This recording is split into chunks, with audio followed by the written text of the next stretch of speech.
here.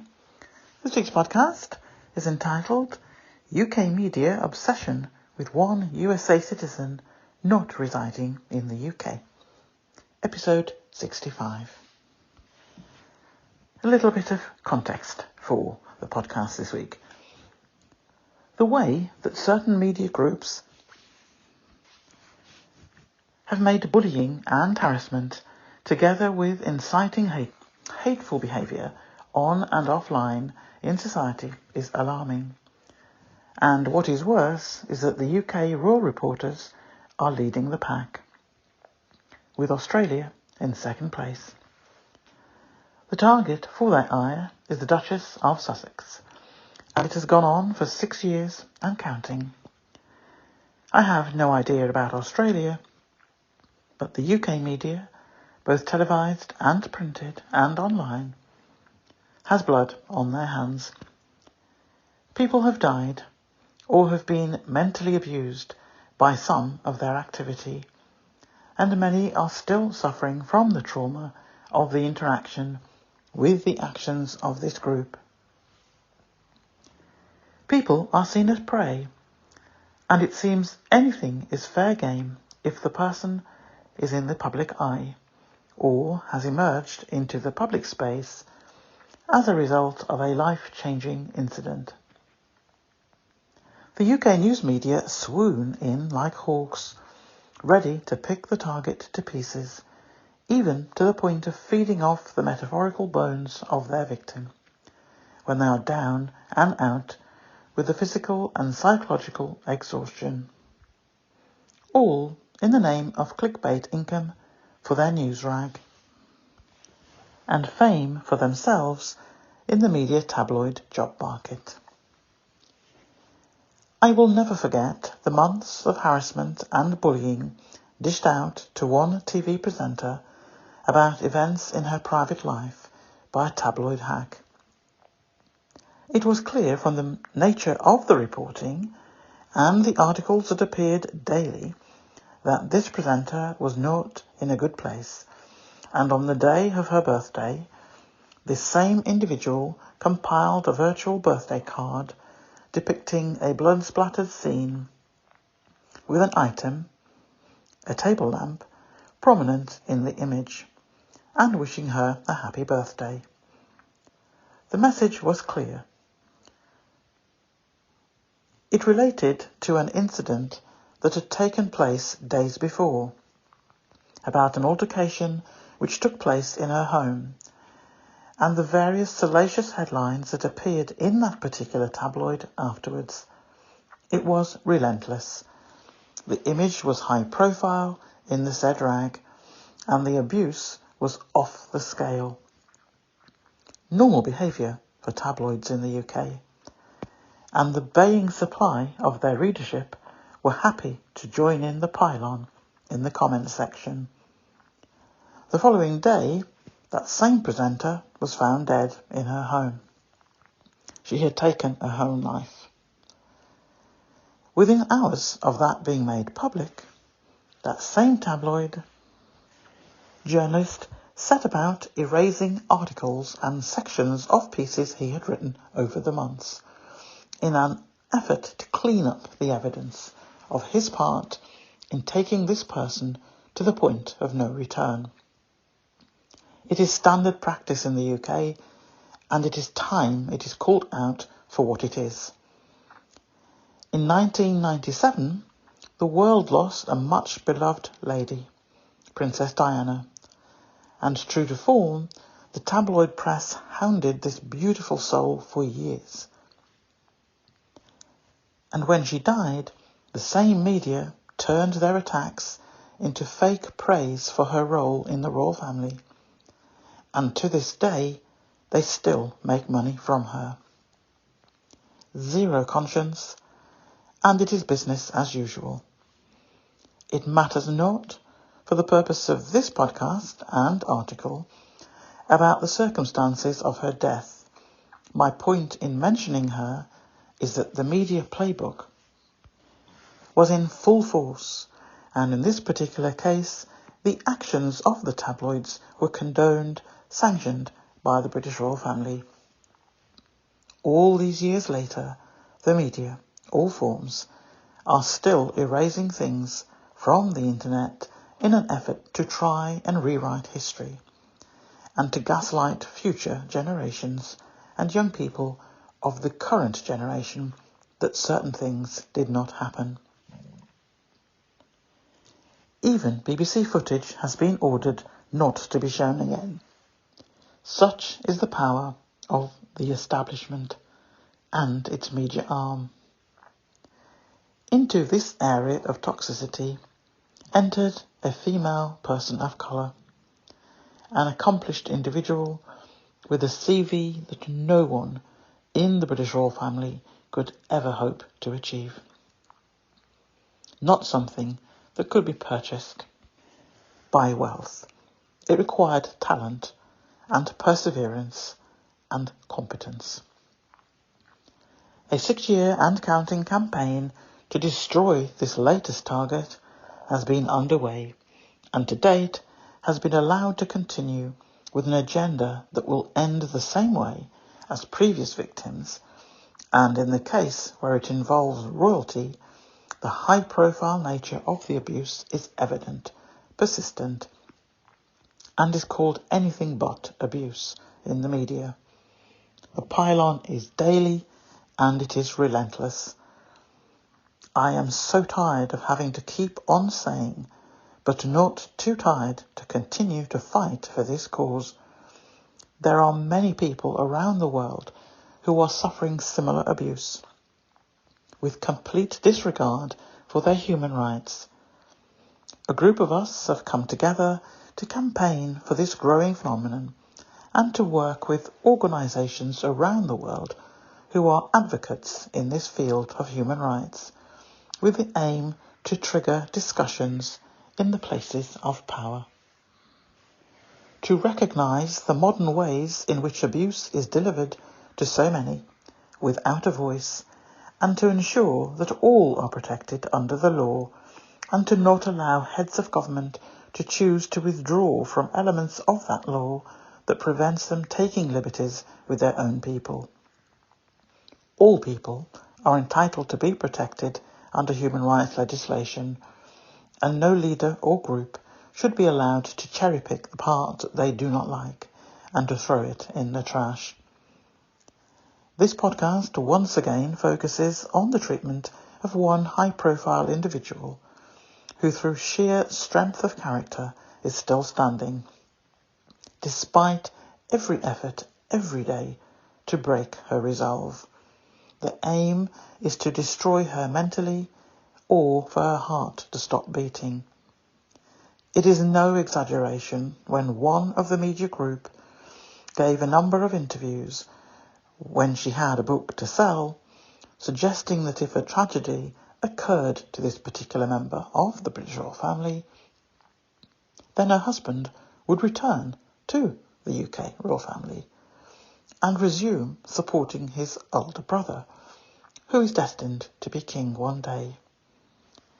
The absolute nerve of someone to come on TV several times and write articles stating the same thing demonstrates the level that UK media personnel are prepared to sink in order to sell their wares. No shame in wishing for a scenario where a young mother loses her life by whatever means, and that her husband would forget about the years of abuse dished out to his wife and children and return to the abusers. No mention of where the children would evaporate to, which is no surprise because media personnel constantly only referred to the royal male returning to the fold and never his wife and children. The master and slave mentality is played out every day with UK monarchy and is always described in other ways in its tabloid partners' publications. It is an absolute disgrace, and the behaviour of UK high society and its tabloid partners have been on full display with the death of the monarch.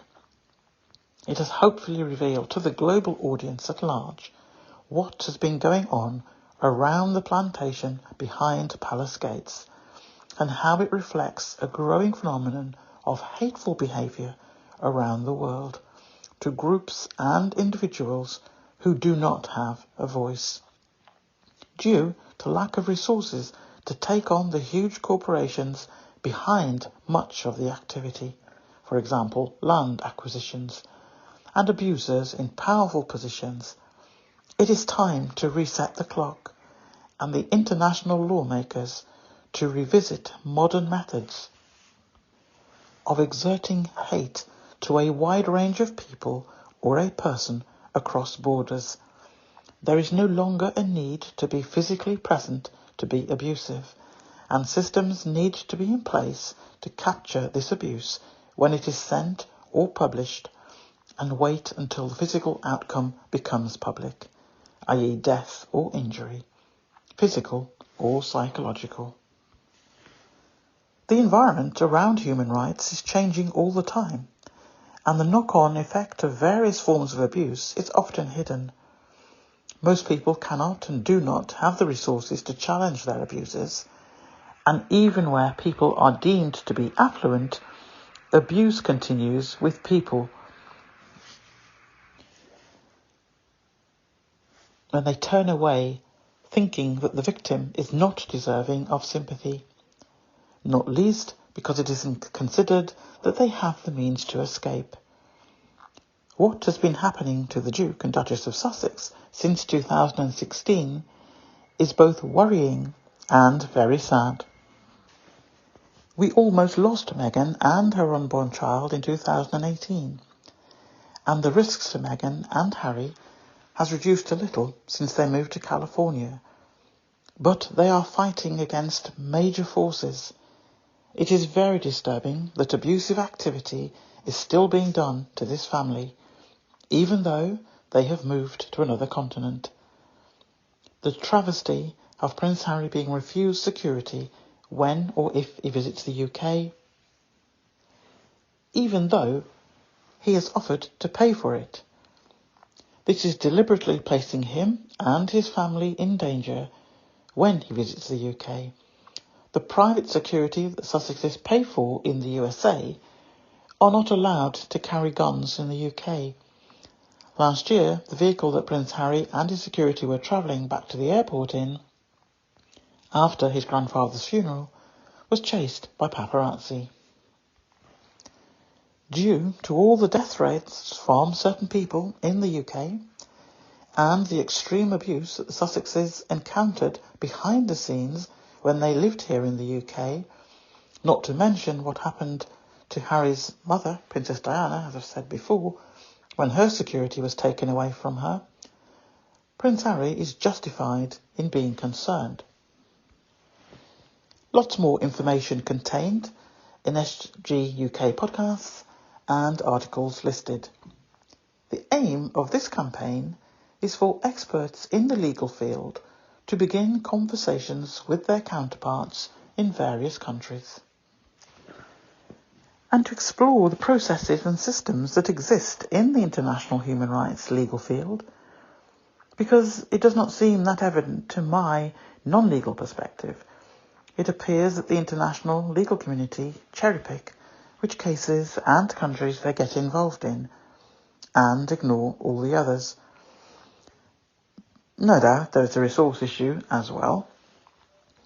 In the case of the UK, we have a moniker system that upholds white supremacy beliefs. No matter the official response, since Prince Harry mentioned in the Oprah interview in March 2021 that the family, that is the royal family, were concerned about the possible shade of skin of their unborn child. The fact that the only person of colour ever to enter that family lasted 2 years in that abusive environment, with the weight of a government and newspaper industry, televised media owned by the same or similar people as the newspapers, aristocracy and police. That is some strong forces to have abusing you. All work together And to top it all, the royal family is exempt from certain laws of the UK, and the monarch is exempt from all of them. It is interesting to note that the royal family do not have to comply with equality and diversity legislation.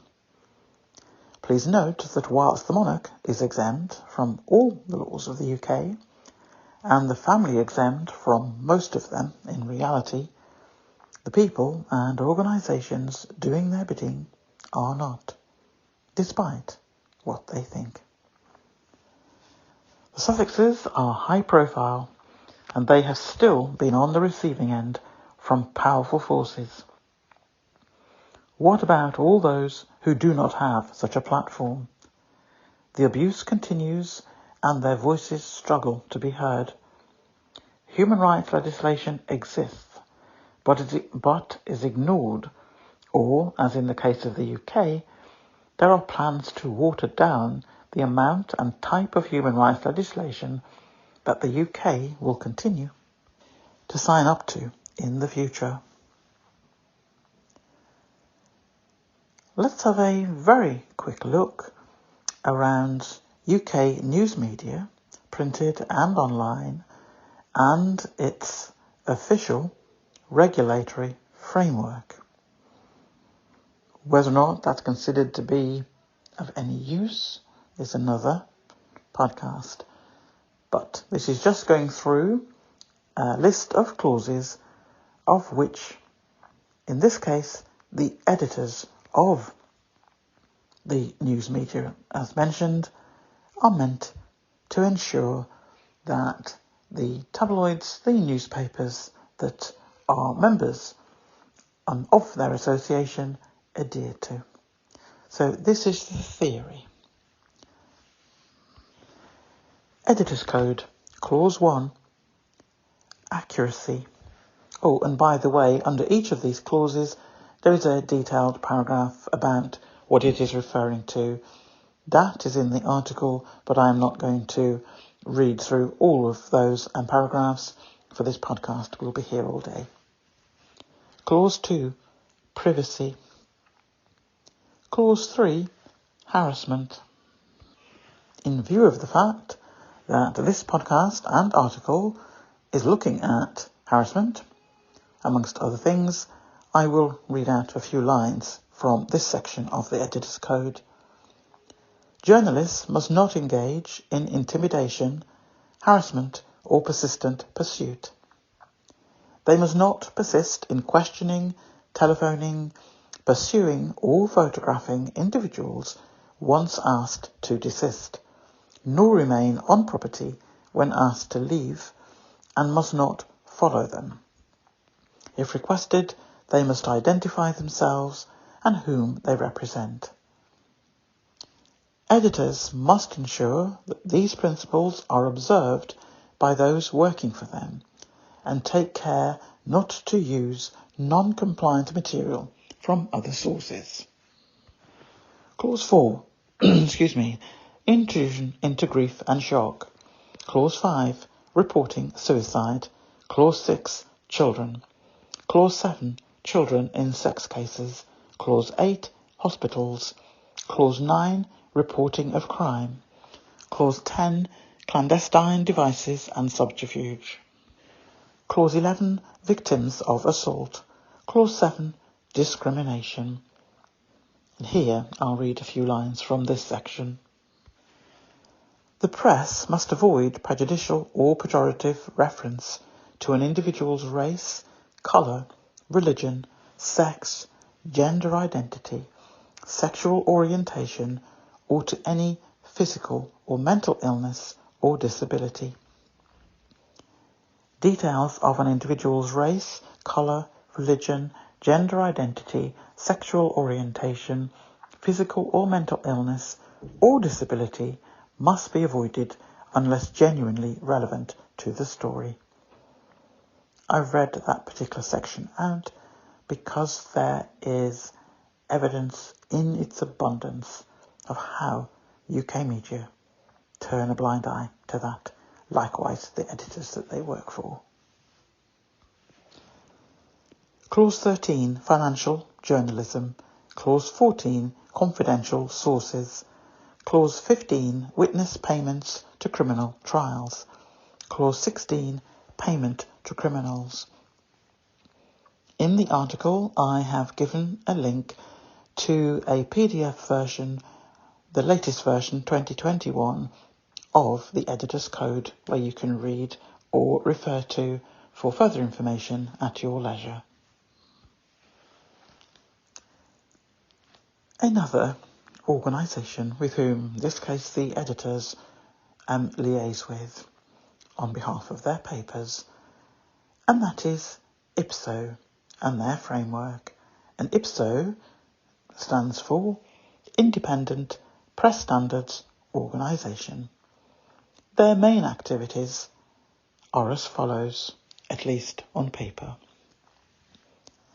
Make sure that newspapers and magazines follow the Editor Code. Make newspapers publish corrections or adjudication if breach is found. Monitor press standards and regulation of newspapers and magazines, who in turn have to submit an annual statement of how they followed the code. Investigate serious standard failings.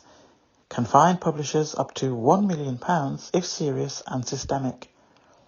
Operates a 24-hour anti-harassment advice line.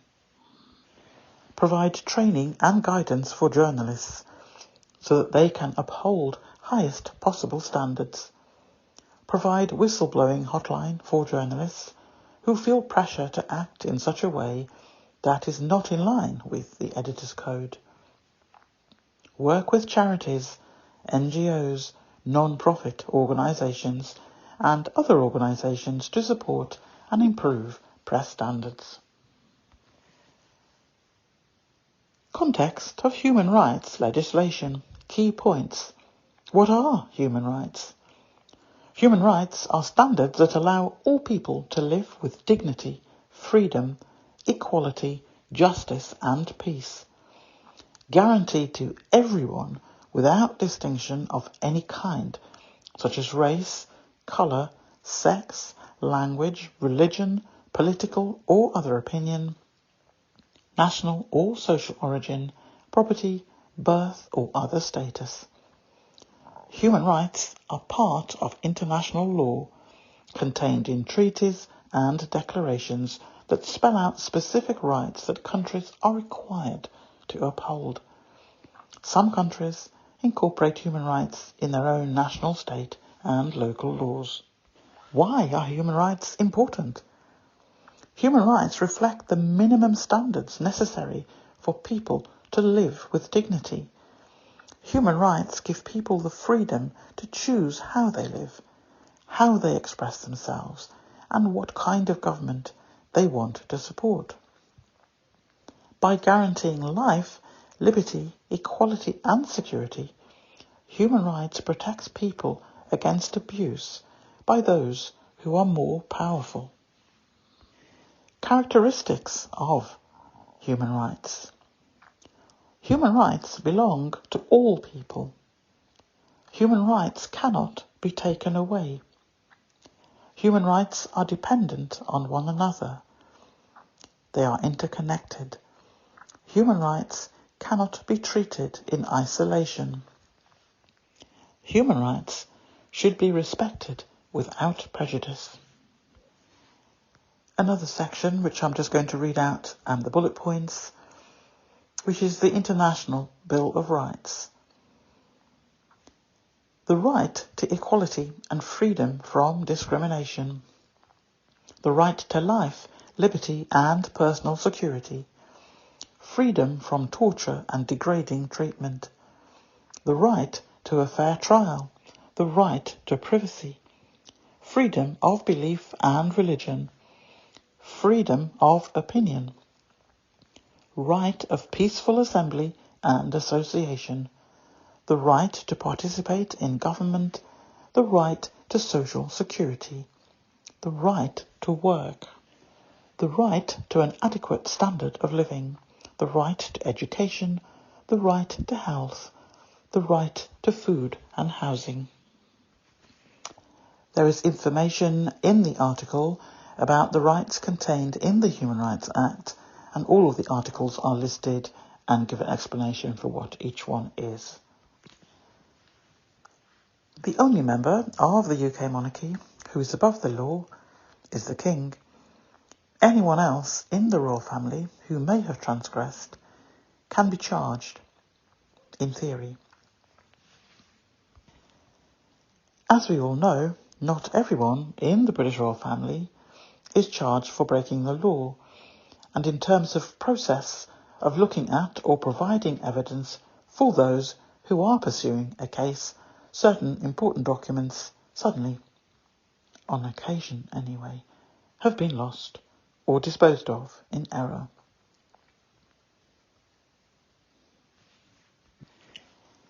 It is time for people of the UK to give some thought to the process of monarchy and whether or not it is relevant in a modern society. Questions should be asked in terms of whether a modern society needs and should pay for a monarchy. There are questions to be asked about how many in the family line should be funded by the UK taxpayer.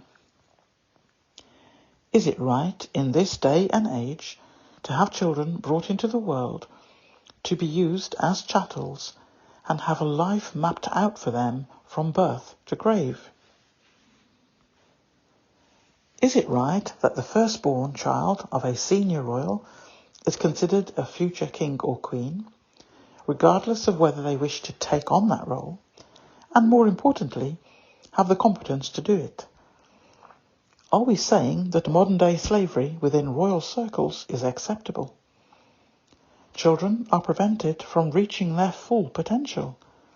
Children are used as objects, not human beings. Children have no rights within royal circles, but they do if they were born outside of it. Treatment of children in this way would be considered to be abusive outside of royal confines. The Duke and Duchess of Sussex have been treated like pariahs because they dared to want to work for a living, did not want to be a third wheel for his older brother and wife merely because he was born second. Royal family and their media associates in the royal rota tried to make it difficult for the Sussexes to leave by quoting all manner of restrictive reasons why it was not a good idea that did not work. The royal family have attempted to punish Prince Harry for marrying someone who was not from the gene pool usually fished in for spouses, in order to continue the parasitic way of living of UK public. The royal family have spent the last 6 years of a bullying and harassment campaign against the newest member of the royal family, and who also is a person of colour. Needless to say, that campaign backfired and the couple left the UK. UK media professionals constantly and openly used phrases that ordered Meghan to go back to her own country most days, particularly on one breakfast TV channel. Prior to that, there was talk of shipping her and Harry off to Africa, as if the whole continent of Africa could be used by the British royal family as some kind of dumping ground and punishment for those who did not abide by the rules. Apart from the huge disrespect about the continent of Africa, the idea that a British monarchy could do whatever it wanted to do of who they could place on the continent and where they could place them without any prior discussion with any of those nations on that continent. The sheer arrogance and audacity. Rules that they were born into and had no say in composition. Rules that morphed into various permutations dependent upon the anger that the British media wanted to pretend existed on any given day when it came to the Sussexes. In 2019, one Queen's Counsel wrote on one of the popular social media platforms about the undertones of racism written by Royal Rota reporters. The QC referred to the implications for people of colour in the UK. If someone like Meghan could be treated this way, what hope for ordinary people? Like clockwork, one of the reporters from that rota, who regularly posts negative comments about Meghan and implied that Harry is a weak and easily led man, etc., etc., responded to the QC admitting that, and I quote, "There were indeed undertones of racism in the reporting, but that the QC should know that undertones is not against the law." End of quote. Let that sink in for a moment. We have always known that this has existed from the start 6 years ago, and we were gaslighted every time. Now that same pack feel confident and secure enough to admit they choose their wording carefully, but it is indeed racism that is the main theme here. One of the royal photographers made a shorter video around that time, pretending to show sorrow about how things had turned out, and was begging Harry to return to help out the Cambridges. Less than 2 months later, that same photographer had an article in one of the tabloids now stating that the Sussexes, and I quote, "deserve all of the abuse," end quote, that they are receiving. I stated in all of my articles since March 2020 that the treatment of the Sussexes, commencing with Meghan since 2016, has been abusive, which has become worse over time, and the dangers to the Sussex family have increased because of the behaviour of the royal family and their partners in abuse in the British media. There is a section in the article on obsession.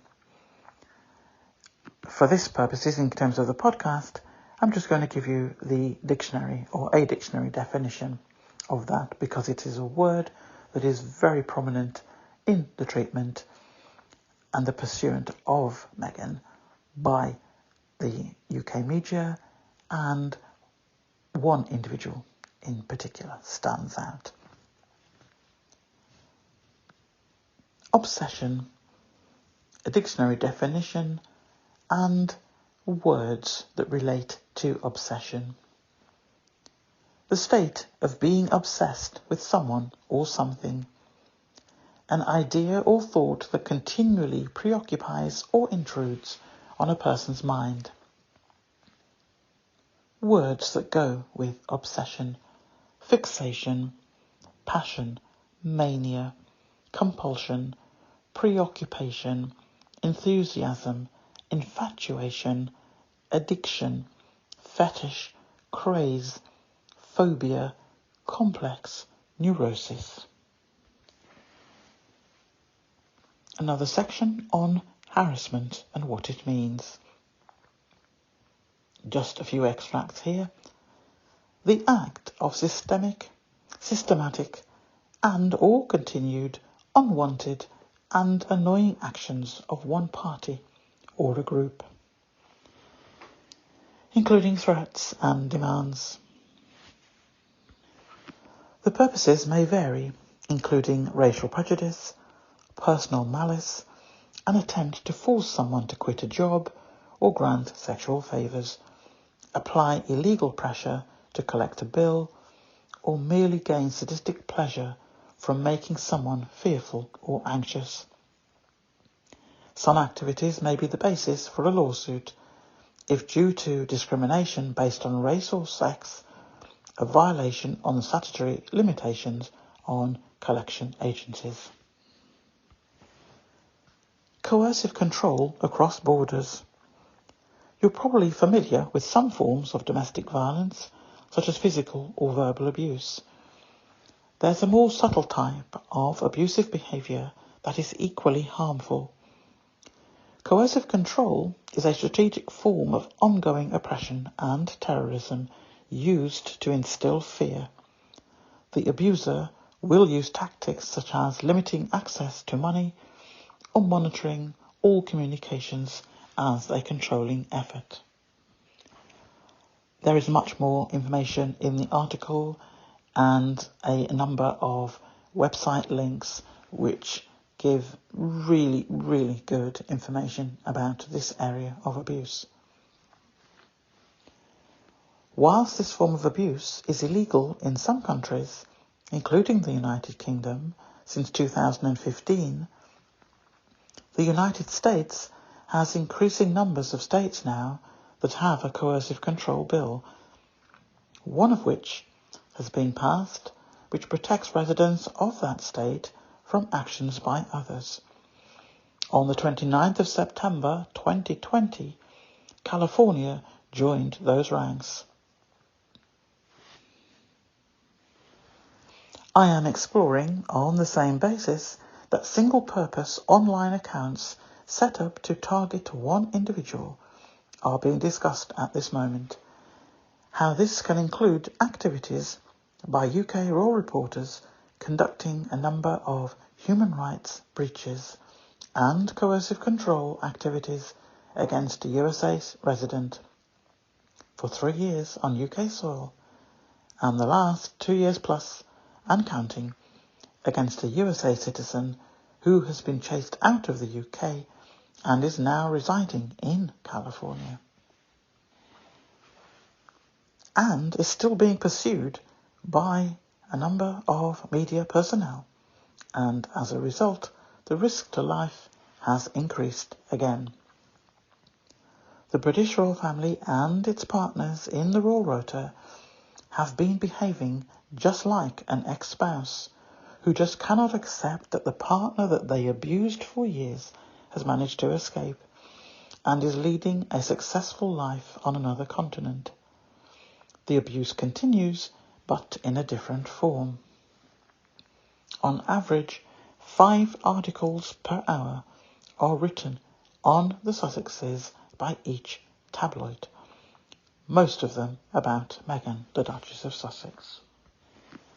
The comment sections of these tabloids are a cesspool of hatred, and it is like feeding the beast of hate via the articles, and the comment sections are the places where the bile is allowed to spill, when following the gorge of the food of hate is consumed and needs to spill somewhere.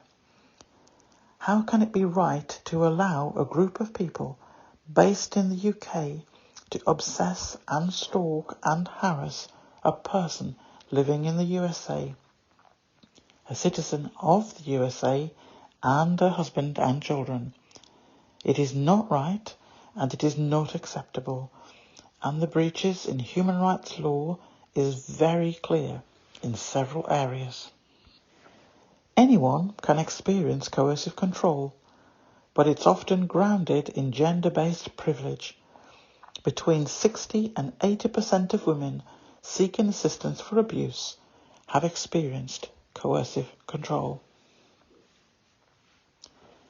Here's a look at 12 major signs of coercive control, along with some resources that can help you get out of a bad situation. Isolating you from your support system. A controlling partner will try to cut you off from friends and family or limit contact with them so you don't receive the support you need. Monitoring your activity throughout the day. Abusers pursue coercive control through attempts to make themselves omnipresent. They do this by wiring your house with cameras or recording devices, sometimes using two-way surveillance to speak to you at home during the day. This invasive surveillance often extends to private areas, such as the bedroom and even the bathroom, adding an element of humiliation to what is already a clear boundary violation. I'll just say here very quickly, it is in the article, at least it is referred to, but I've talked about it in previous podcasts. the accommodation that Sussexes had to move out of due to helicopters flying low and recording and taking footage of the property in question. That included the drone taking footage of locations of rooms in this dwelling, and there was particular emphasis on a bedroom. I'll say no more than that, but just because of what I've just quoted from the legislation around coercive control, it does, in my mind, link as to what they were trying to do. They also took footage which compromised the security of the building. And as this section finishes with, all of this allows them an added element of control and also serves as a reminder to you that they are watching. Number 3, denying your freedom and autonomy. Someone exerting coercive control might try to control your freedom of movement and independence. Gaslighting, name-calling and putting you down, limiting your access to money, reinforcing traditional gender roles, trying to turn your children against you, controlling aspects of your health and body, making jealous accusations, regulating your sexual relationship, threatening your children or pets. I will just say here, without going into detail for obvious reasons, some of those bullet points do apply to the treatment of Meghan by the establishment, the royal establishment. I'll leave you to decide which one of those, or which ones of those, apply. In the bullet point that refers to threatening harm to your children or pets, this relates to if physical, emotional or financial threats don't work as desired, your abuser may try to use threats against others in an attempt to control you. For example, as we've said, children or pets may be at risk. Threatening to kidnap your children or get rid of your pet. I will just mention here, remember Guy, Meghan's rescue dog. Guy had 2 of his legs broken less than a month after quarantine had ended and he had joined the family at Kensington Palace. The cause of the injury remains a mystery. The Sussexes did not use the royal vet for Guy's recovery, which I can well understand, and used a practice owned by an independent vet. One does not have to think too deeply about the situation and the message, in my mind, that was clearly being sent, and why the Sussexes had their beloved pet treated outside of the confines of the firm. The evidence exists, so there has been no attempt to erase history on that front, but the wall of silence from the British royal family and the UK media speaks volumes. As I said, there's quite a detailed section on coercive control and also about things that you need to have in place when you plan your escape. The next section looks at lessons that were never sought or taken on board in relation to the age profile of the royal family. The age profile of the so-called Magnificent Seven, at the time it was the Queen, Charles and Camilla, William and Kate, Edward and Sophie, is beyond critical stage. Anne has high work figures in the annual accounts, but I never see her referred to as being part of this group of 7 saviours in the media. In fact, the actual output of the senior royals are not generally measurable, so at this stage I am not sure what their contribution is anyway. The media tried it for a few days when they attempted to devalue Meghan's work and tried to suggest in the press that Kate was somehow involved and the successes were down to her. That poor humour, as it definitely was not factual, only lasted for another 24 hours, when Sussex Squad attributed all manner of life-saving, mind-blowing acts all around the world, and the squad praised Kate the Great Saviour for these achievements. Every piece written was accompanied by at least one image of Kate hard at work. UK media soon realised their folly, along with the crassness for going there, because all it did to the individual concerned was highlight the fact that not one achievement can be recorded for the experienced senior royal, and that fact has not changed, even now we are in 2022.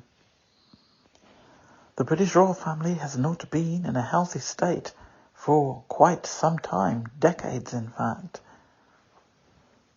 And there's this childlike assumption that when one person goes, you just plug in another one. Yet, when Harry stepped back with his family, he was accused of putting the monarchy in jeopardy. The same media who abused, stalked and harassed the Sussexes, particularly Meghan, were the same ones who took no responsibility for Harry and his family leaving, and filled their tabloids with even more venom than the previous 4 years. Meghan, the Duchess of Sussex, joined the family in 2018, but not recognised as family or an employee. Receipts exist for such statements, yet during the 2 years Meghan was with the British royal family, the projects that she worked on and delivered were above and beyond any outputs of 6 out of the 7 seniors who are being paraded in the media as saviours.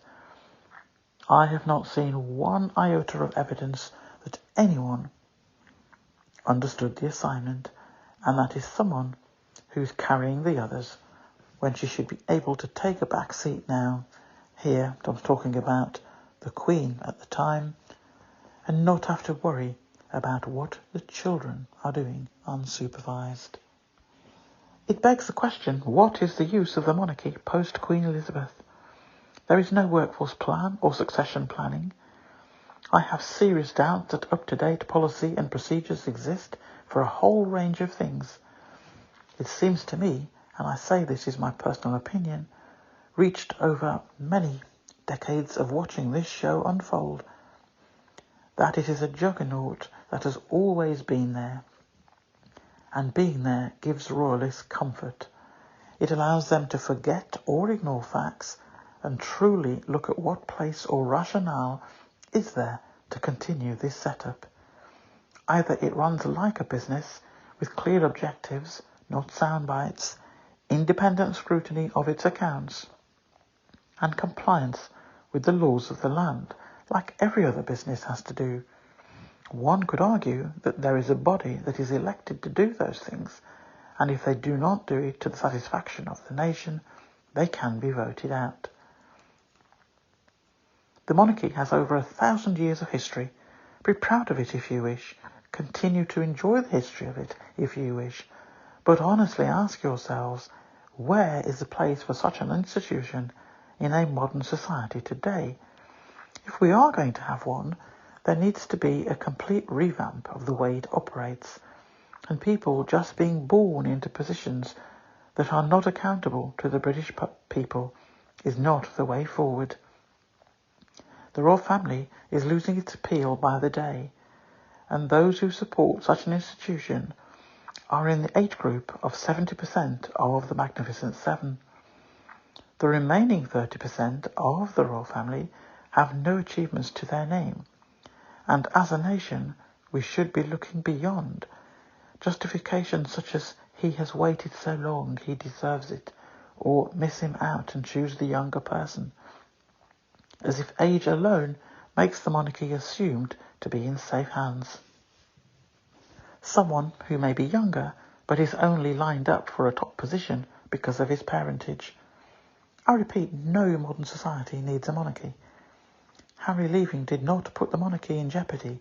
It just exposed to the world the weakness of the others. Conclusions. Before I go on to the question, the need for royal reporters, both in numbers or the need for a specialist group, that will appear in the next scheduled podcast. Let me quote a few facts about the proliferation of articles written by these so-called specialists over a few stated periods. Articles which all contain the Duchess of Sussex's name, or rather mainly her maiden name, but none of the UK media has ever shown any respect to the marriage that took place in 2018 and have continued to use her maiden name or derivatives of it most of the time. This is not done with the other senior royals, or for that matter, any other female member of the royal family. According to the records of one tabloid publication, their own records, they published over 7,000 articles, including the name of Meghan Markle, between 2016 to May 2019. For only the month of May 2019, that same paper published 451 articles containing the name of the Duchess of Sussex. One could describe that as being obsessive or fixated or even stalker-like. None of those descriptions could be described as healthy or of an acceptable standard for any publication, particularly one that can be viewed online by a global audience. The head of the UK royal family or the rest of the senior royals come anywhere close to that total in any similar timescales.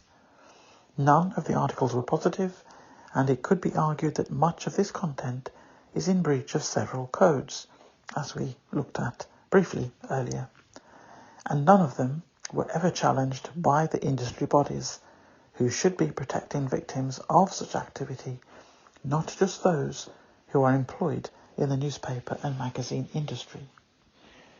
No other senior royals had their health and safety put at risk by the actions of the newspaper industry since Princess Diana, and none have had to move house because their privacy and safety was compromised by the actions of the royal reporters. Earlier that year, there was a court ruling which confirmed that fact.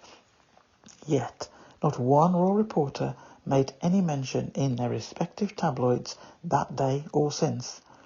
In previous weeks and months, those same reporters wrote report after report about the location of the property, including publishing the postcode of the said property and displaying photos that they had purchased from the helicopter company, who to this day no one is admitting to chartering or being involved in some way.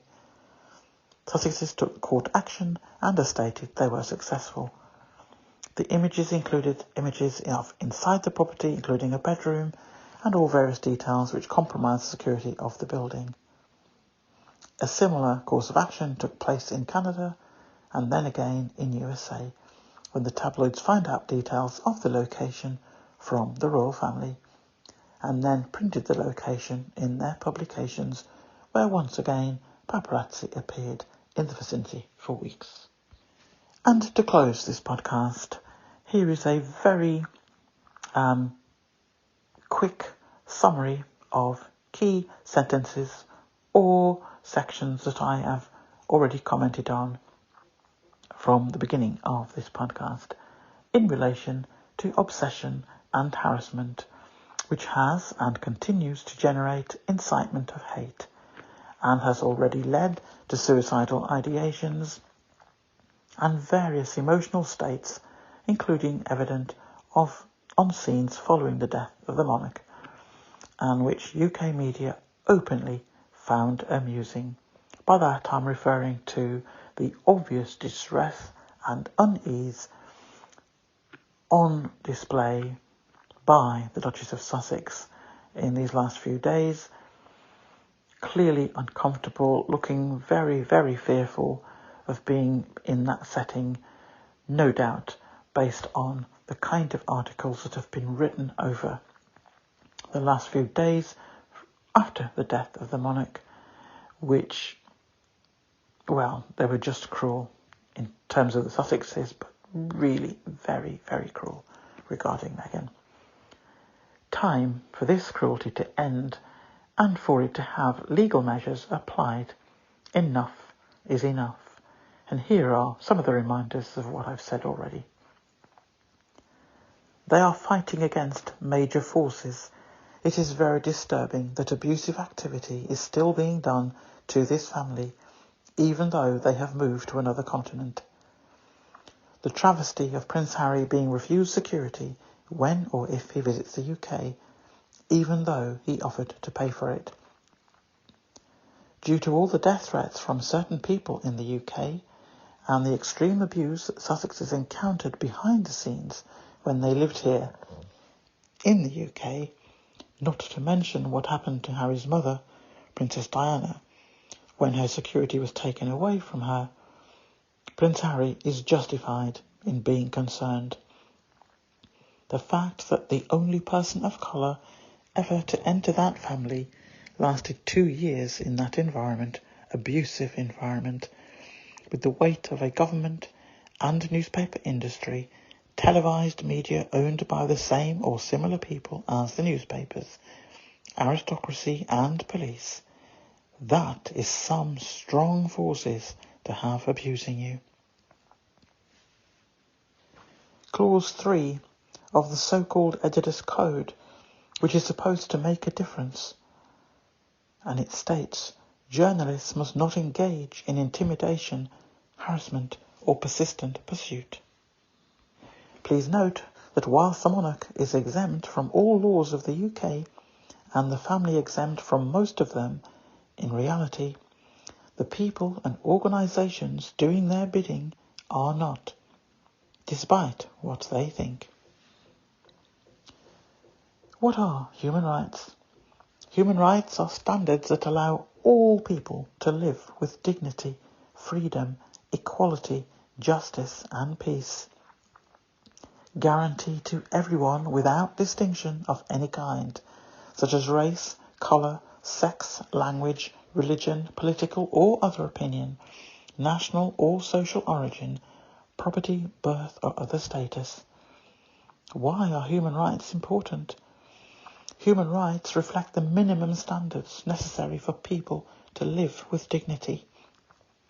Human rights give people the freedom to choose how they live, how they express themselves, and what kind of government they want to support. By guaranteeing life, liberty, equality and security, human rights protects people against abuse by those who are more powerful. Is it right that the firstborn child of a senior royal is considered a future king or queen, regardless of whether they wish to take on that role, and more importantly, have the competence to do it? Are we saying that modern-day slavery within royal circles is acceptable? Children are prevented from reaching their full potential. Children are used as objects, not human beings. Children have no rights within royal circles, but they do if they were born outside of it. Treatment of children in this way would be considered to be abusive outside of royal confines.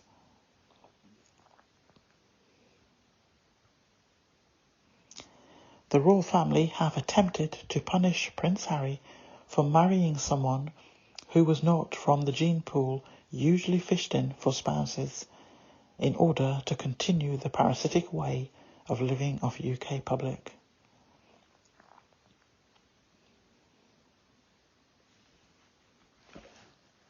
The spotlight that the royal family have had since 2016 was due to the Sussexes' partnership, and now that they have been forced out of the UK, the country and its media are about to discover that having a spotlight on a less than stellar institution with a media that caused huge damage daily to targeted people's lives.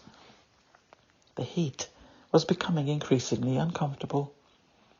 Meanwhile, the Sussexes were and remain thriving in their new environment.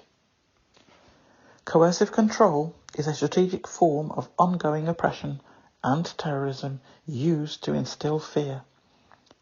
The abuser will use tactics such as limiting access to money or monitoring all communication as a controlling effort. The reference sources give links to previous podcasts which have dealt with these topics in more detail, along with links to a sample of websites used to source information for today's publication.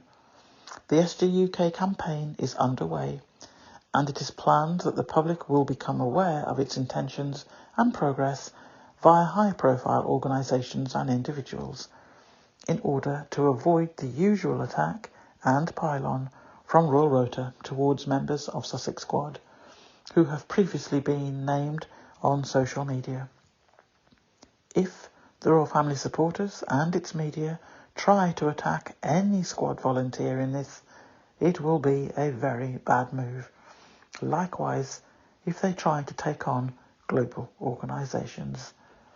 The bullying and harassment and cruelty playbook needs to be shelved. It is taking the reputation of the UK into the sewers, to be flushed out into the waterways which are meant to be the lifeblood of the country. Enough poison has already been fed to the masses, and the indoctrination is well underway. Don't add to it by adding to the sewers of life and inflicting any more damage onto the nation than it already has to contend with from a variety of sewers. As a final note and reminder, the current high-profile target for UK media, televised, printed and online, is not a good look for anyone, but to deliberately target a non-UK citizen on UK soil for 3 years, and to continue to do it on USA soil, where the Sussexes now reside, is beyond out of order, as well as illegal. Trying to implement coercive control across borders is going to reap outcomes you had not considered. My final reminder that even though the monarch is above the law, as I've said twice already in this podcast, and the members of the family exempt from certain things, no one else is. And behaving in certain ways and doing certain things outside of the UK via a variety of methodologies in a sustained manner puts UK media in the spotlight. And that's where I will end this week's podcast. I will, as usual, join you all in the comments section Sunday night and Monday. Articles, as you know, I wasn't able to upload my article last week, and I doubt I'll be able to do it on Monday. It is written, I just need to add images to it because of issues with the website that are being looked at by the host. But as I'm abroad, it's been difficult to have those kind of conversations each day. So I shall basically wait until I get back at the end of next week, and hopefully that will be sorted. So there will be at least 2 articles put online on the website, hopefully when I get back. If not, it will be 3 if I include the following Sunday as well. But at least the podcasts are going out. So, speak to you all on Sunday night and in the comments throughout the week. And hopefully you found this interesting. Clearly, for a number of legal reasons, I couldn't go into detail about some of the things that are ongoing. And also, it's still early stages in our campaign. But rest assured, we will not give up. We will not stop. we are looking for movement, action. Let's see how the next few months and years go. So, thank you for listening. Speak to you soon. Bye from Ivy. Bye.